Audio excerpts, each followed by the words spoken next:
Why is the land of Israel called the Promised Land? That's next in this episode of the Prophetic Connection.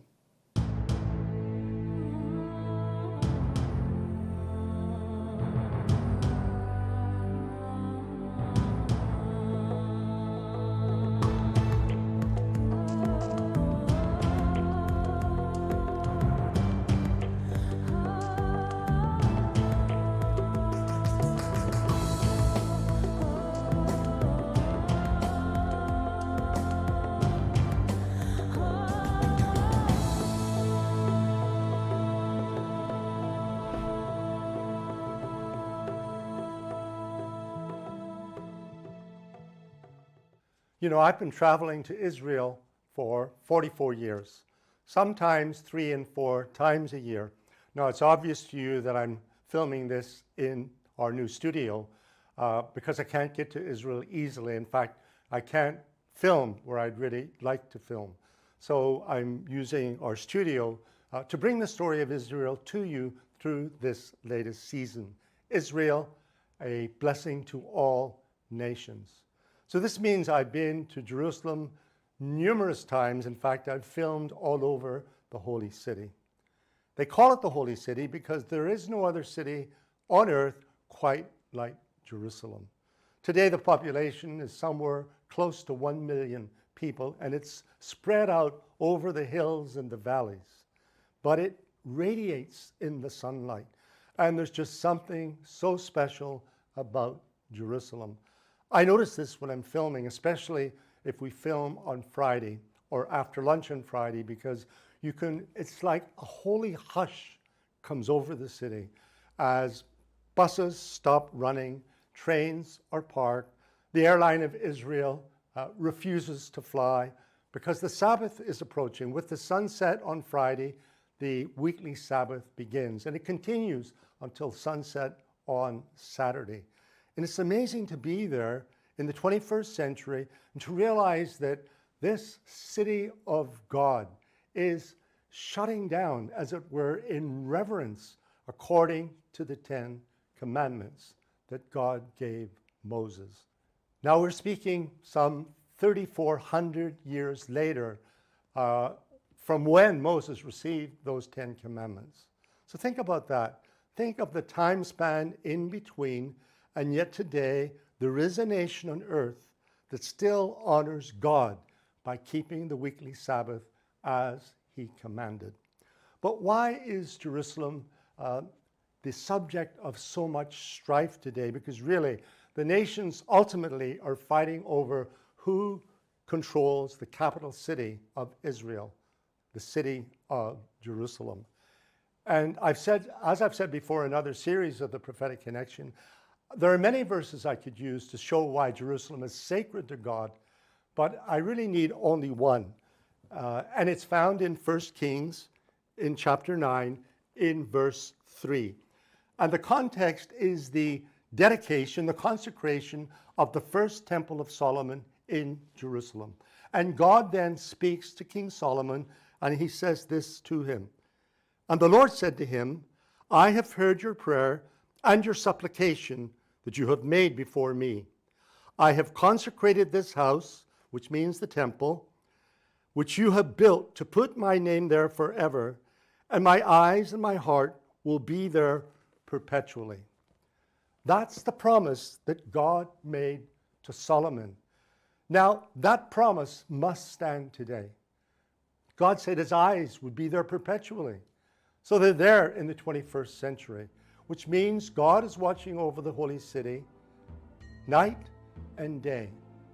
And perhaps it helps to explain why the struggle continues for the land of Israel and the fight for survival continues as before.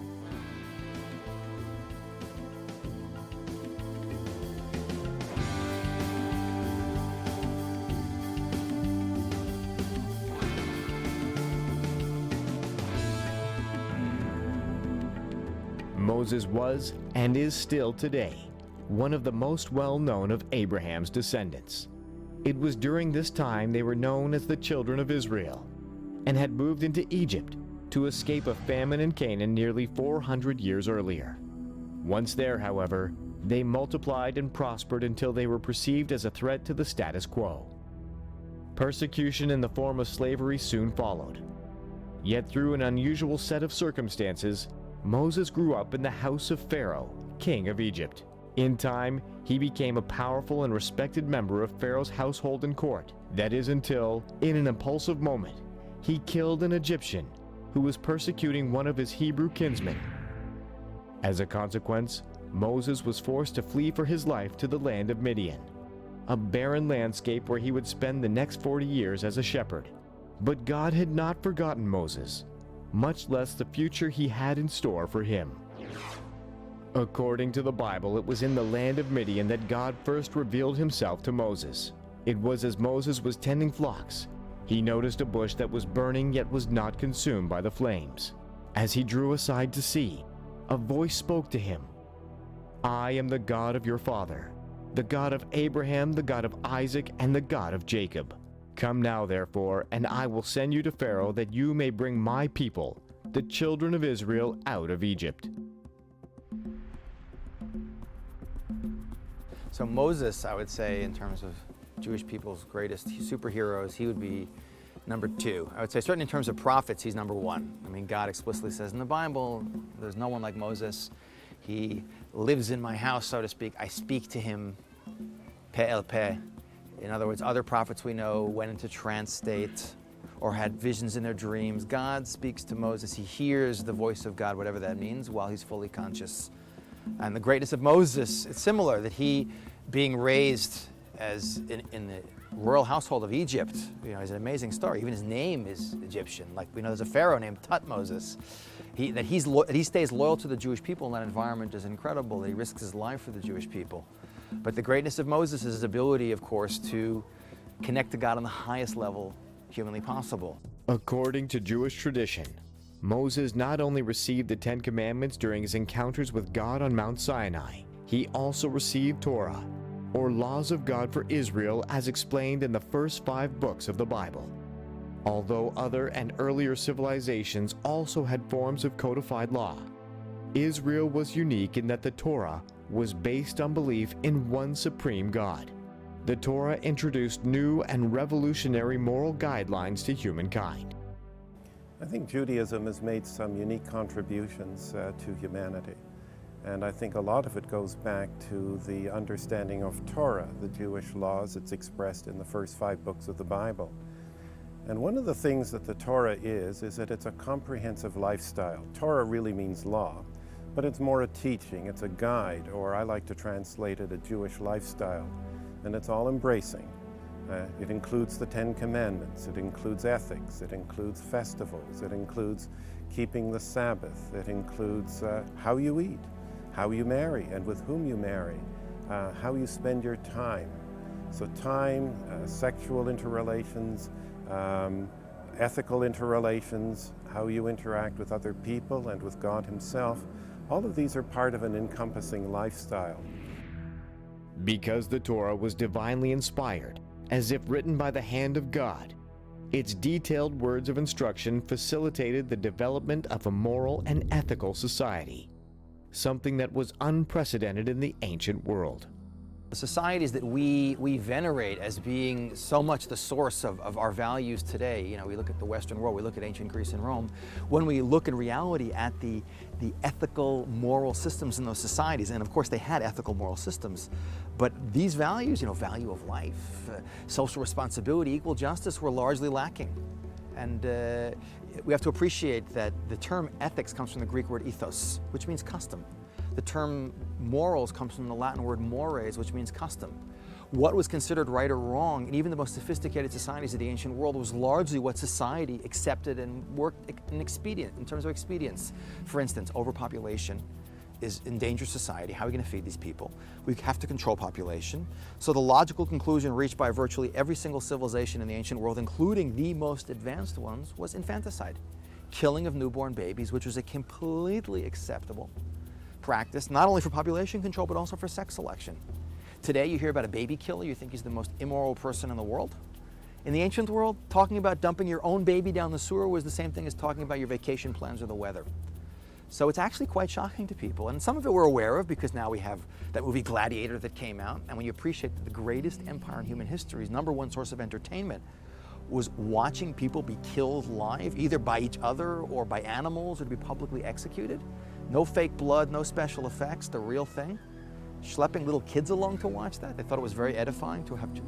This is the kind of stuff that shocks us, and people really aren't aware of that because we tend to get a little bit of a whitewashed view of what the ancient world was about. One of the reasons that today we don't appreciate the revolution that the Torah values brought to the world is because most of the world today, or at least the enlightened world, has accepted the values of the Torah today, not even realizing where the source was. From the Torah burst forth the first rays of heaven's light, which called human societies to a higher standard of moral existence. For the first time in history, principles of the value of life, mutual respect, and social responsibility were clearly explained. But all had their source in man's relationship with God. You shall be holy, for I, the Lord your God, am holy. You shall not steal, nor deal falsely, nor lie to one another. You shall not cheat your neighbor, nor rob him. You shall do no injustice in judgment. You shall not be partial to the poor, nor honor the person of the mighty. You shall not hate your brother in your heart. Love your neighbor as yourself. If a stranger dwells with you in your land, you shall not mistreat him. Love him as you love yourself. When you reap the harvest of your land, you shall not wholly reap the corners of your field.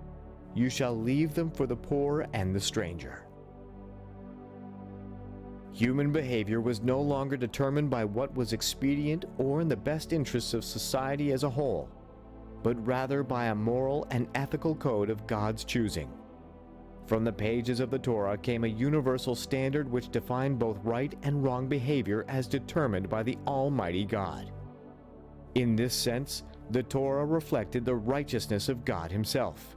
If God was righteous in all His ways, and man had been created in the image of God, then it followed logically that man should be a reflection of God's righteousness in the world. According to the book of Genesis, the first book of the Torah, God created man in His own image. In the image of God He created him. Male and female He created them. From this ancient Jewish story of creation came the understanding that all men were created equal. This meant that every life had intrinsic value. One of the things that the Torah makes clear is that the individual person is tremendously important. The human person, his soul, her soul, represents the breath of God. So every person becomes valuable and unique, and ideally all of us should fulfill our own potential within the community of whatever community we happen to live in. It's very important that the individual be recognized, be educated, and be developed as fully as possible. And that too comes through from the teachings of Torah.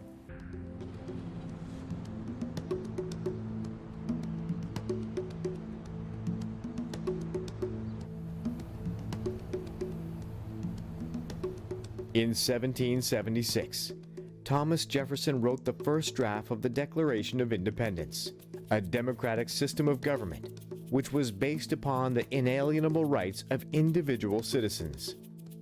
The foundational values spelled out in the Declaration have become an enviable standard for all Western democracies. Jefferson wrote, "We hold these truths to be self-evident, that all men are created equal, that they are endowed by their Creator with certain unalienable rights, that among these are life, liberty, and the pursuit of happiness." You can look at Thomas Jefferson, Rousseau, Hobbes, Kant, and even going further back, Plato, Aristotle. Most of these thinkers, either explicitly or sometimes implicitly, pay respect to and acknowledge that the foundation of modern, democratic, liberal, human rights thought is based on not just the specific creation of mankind in the image of God, but on all of the Torah. There's no question that the references to taking that one example, thou shalt not murder, form the foundation of the principles that we take for granted today, that it's wrong to kill another human being. Many of America's founding fathers attributed their wise system of government to principles gleaned from studying the descendants of Abraham and their moral and ethical standards as set out in the Torah. In his letter to Adrian Vanderkamp, the second president of the United States wrote, "I will insist that the Hebrews have done more to civilize men than any other nation. If I were an atheist and believed in blind eternal fate, I should still believe that fate had ordained the Jews to be the most essential instrument for civilizing the nations. If I were an atheist of the other sect, who believe or pretend to believe that all is ordered by chance, I should believe that chance had ordered the Jews to preserve and propagate to all mankind the doctrine of a supreme, intelligent, wise, almighty sovereign of the universe, which I believe to be the great essential principle of all morality and consequently of all civilization." Whether it was through the Christianity or through liberal democratic thought, the founding fathers of democracy in the West, somehow or another, all these ideas that originated from God and came through the Bible, through the Jewish people, filtered out to the world, and over a period of literally thousands of years, became the ideal vision of what the world should be. Clearly, God gave Abraham's descendants a sacred trust. They were to carry his word and reflect his light to the nations. From Abraham's call to leave his homeland, to Moses' divine encounters on Mount Sinai, to the scattering of Israel among the nations, a clear, if divine pattern emerges. God had chosen one nation among all others to be his light-bearers. Yet God's promise to Abraham remained only partially fulfilled. While God's covenant promises involved descendants and blessing, they also involved land. God had promised to give Abraham and his descendants the land of Canaan. Canaan was to be their everlasting inheritance, and it was from this promised land that they were destined by God to bless the world even as they reflected heaven's light.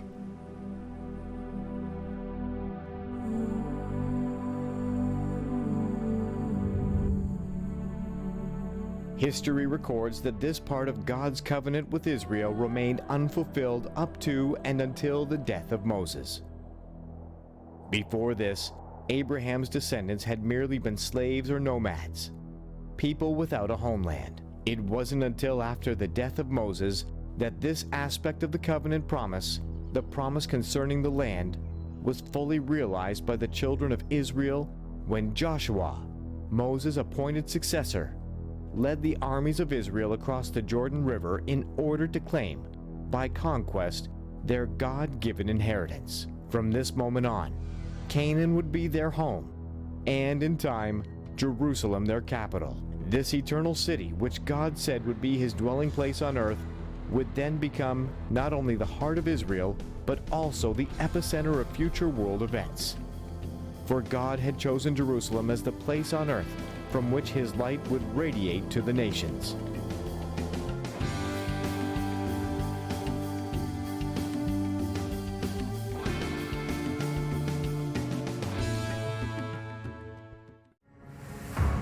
Today, more than ever before, it seems as though our world is at a tipping point as generation after generation slips further into chaos and darkness. Not since the days of Noah has the earth seen such decadence, immorality, and violence. But what does this mean for those who believe, and what consequences await for those who do not? As it was in the days of Noah, the DVD series of Dr. John Tweedie's 21st season of The Prophetic Connection explores the scriptures to uncover the meaning behind the signs of these troubled times.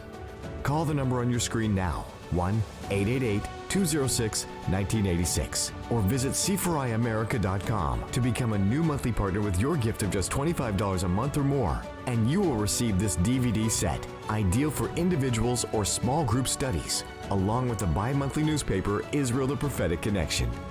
We're waiting to hear from you.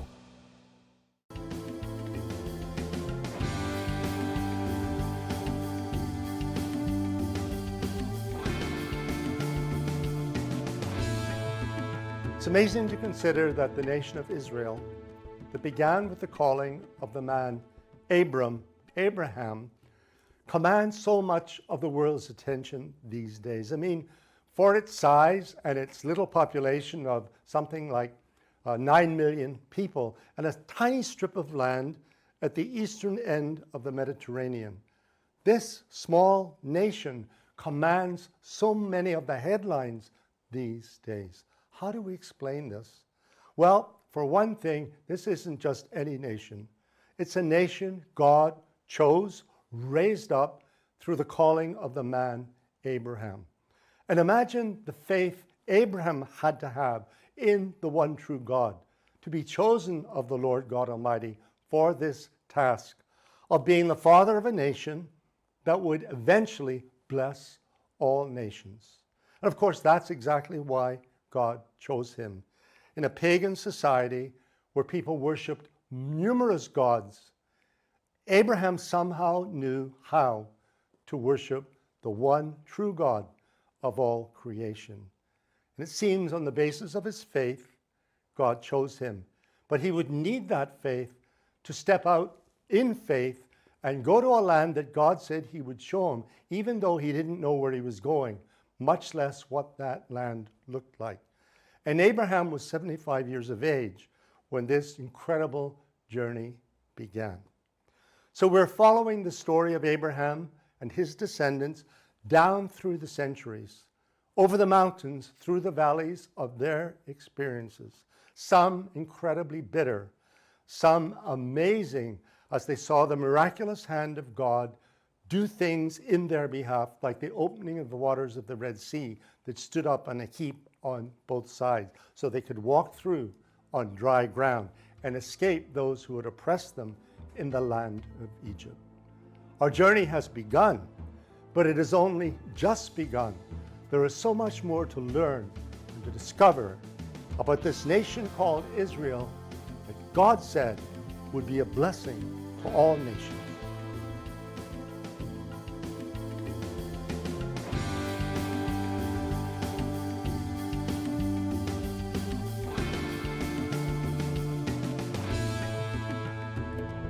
History records that God did indeed bless Abraham and his descendants. It was through them that he revealed himself, his laws, and his holy name. By bringing the children of Israel into the land of Canaan, and by promising to dwell among them in Jerusalem, God was choosing his home on earth, a place from which his glory would emanate to the ends of the earth. As the psalmist has it, "For the Lord has chosen Zion. He has desired it for his dwelling place. This is my resting place forever. Here I will dwell, for I have desired it." When God gave the children of Israel the Torah, he also gave them instructions on how to build a tabernacle, a sacred place where his holy presence could be found on earth. The tabernacle, which was to be built according to a divine pattern, was to be a portable place of worship, containing the Ark of the Covenant that signified God's presence, and in the Ark, the 10 Commandments among other sacred things, as the children moved from place to place in their nomadic wanderings. So the tabernacle would move with them. Thus they would never be without God's presence in their midst. Later, during the reign of King David, the tabernacle found a permanent resting place on Mount Moriah, the very place where, centuries before, God had asked Abraham to offer Isaac as a sacrifice. The holiest object in the world for the Jewish people is the tabernacle, the Mishkan, which is built after we leave Mount Sinai. At Mount Sinai, we build this prefabricated structure, which is not a museum, it's not a synagogue, it's a tool to be used by the Jewish people, individually and collectively, to build a relationship with God. That structure we know we carry around the desert for the next 39 years. We enter the land of Israel, Joshua judges. For 440 years after we conquer and settle the land, Jerusalem remains a non-Jewish city in the heart of a Jewish country. And that tabernacle is kept in 4 different locations throughout the land of Israel, only during the reign of King David, second king of Israel. And he knows that from him will come all future kings of not just Israel, but the Messiah. Now we need a proper capital city. The only place would be Jerusalem. The establishment of Jerusalem as the capital city of Israel meant that Abraham's descendants had come full circle in their journey of life. They had returned to the place where God had first tested Abraham's obedience, Abraham's willingness to sacrifice his son, if that's what God required, demonstrated that Abraham could be trusted to do his best to carry out God's will upon the earth. Not only that, but Abraham, the man of God's own choosing, would be the means by which the nations would be blessed. And from this same sacred place on earth, the mountains of Zion, heaven's light would permanently and perpetually shine. If Abraham's job is to be a light unto nations, I always say if he lived in Walla Walla, Washington, no offense to anyone living in Walla Walla, it would have taken 3,000 more years for the world to find him. But by being smack in the middle of where Israel is, between the greatest civilizations, Egypt in the south, the Nile, Tigris and Euphrates, Mesopotamia, the Assyrian Babylonian empires, we're from the very beginning of earliest civilization, right there, able to impact the world from the very beginning of human civilization. The downside is that everyone and his mother marches through the land of Israel to conquer it. But again, that's where we have to be. One way or another, the word has to get out. But if Jerusalem features prominently in Israel's past, she is no less significant in Israel's future. God has yet promises to keep where this holiest of cities is concerned. The prophet Isaiah has declared, "Now it shall come to pass in the latter days that the mountain of the Lord's house shall be established on the top of the mountains, and shall be exalted above the hills, and all nations shall flow to it. Many people shall come and say, Come, and let us go up to the mountain of the Lord, to the house of the God of Jacob. He will teach us his ways, and we shall walk in his paths. For out of Zion shall go forth the law, and the word of the Lord from Jerusalem." Clearly, Isaiah is alluding to the coming Messianic age, when all roads will lead to Jerusalem. In that day, another of Abraham's descendants will reign supremely from Jerusalem. For Christians, this will not be the Messiah's first coming, but rather his second. For Jews, whoever Messiah may be, he will be the answer to 7 millennia full of pain, times when they understandably question their unique calling, yet still remain faithful to God as carriers of his Torah, his light bearers to the nations.